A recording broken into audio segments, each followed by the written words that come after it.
Hey guys, Joe here at ECRM's Food Service Sessions, and I'm with Kit from University of Illinois. So thanks for joining us. Thanks for having me. So Kit was a moderator at one of our TIP roundtable discussions, and the topic of his table, actually it's a little detailed, so I'm gonna read what the topic was. It was a discussion around the item standards that universities need to know before moving forward with a product. So it was a little technical. Can you tell us what just overall what was some takeaways from that discussion? So we as operators just discussed some of our business process in determining how we onboard new products. University of Illinois, we have like three main divisions within our department. So we've got catering, residential, and retail. Catering and residential is all different, similar in terms of back of the house production. So we have bi-monthly production manager meetings. We usually try to bring in those new products. We prepare them, whether our staff prepares them or manufacturer, distributor prepares them. We kind of evaluate it, for taste, texture, all those things. And then we also go back to the distributor, try to get pack size, price, look at the nutritional information, allergens, and that sort of thing. Kind of onboard it that way. Was that similar from other operators who are at the table? Yeah, it was very similar process. Similar. Okay. One thing that's different about that versus the retail is that within the retail operations, we really do need the UPC information because it's rung up at the register. Yeah. So a lot of times, some people will try to sell products, but the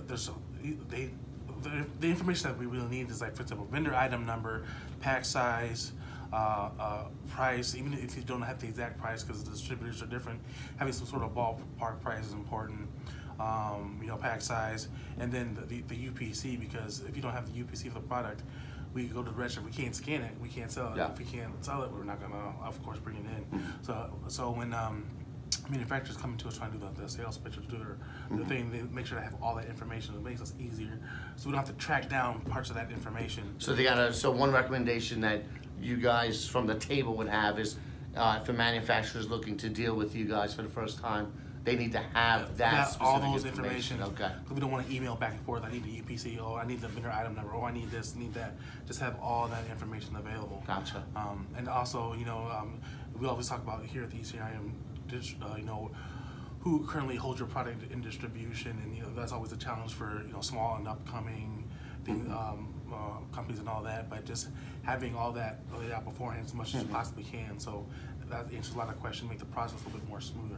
Okay, I remember last year we talked about this a little bit. Was like sometimes you may want a brand to do business with a brand, but maybe your distributor doesn't carry them, or how do you work that out, or what would you recommend for the brands in that situation? That's an ongoing challenge.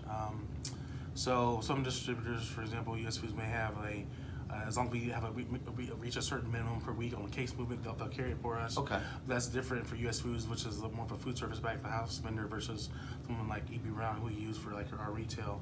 So it's different based off of the vendor. Okay. And everyone has kind of their different approach to that. And obviously the more volume you do, the more likely they'll bring it in. And they just want the distributor wants assurance that if they bring the product, obviously you're going to use it up. So we've tried to work with different vendors and just kind of negotiate based off the products and manufacturer minimums to play into that. A lot of places have one pallet minimum. Okay. Even someone of our size, we may not be able to move one pallet of this particular product.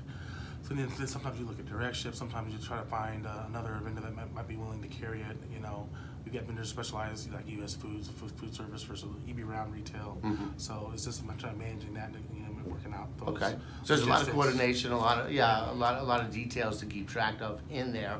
And so did you guys get to any discussion of technology behind it, or? Actually, that's a huge part. I know like US Food Cisco are pretty good with their online web portals. You look up a product, they have the nutrition information, ingredient index, item number, anything related to that. Where some other companies may not have all that information. One of the manufacturers we buy products from, they say here's a new product, and that it stops right there. They don't give us the vendor item number. They don't give us the pack size. They don't give us the UPC. And so we're always going back and forth trying to get those items. And this was a larger manufacturer, right? Right.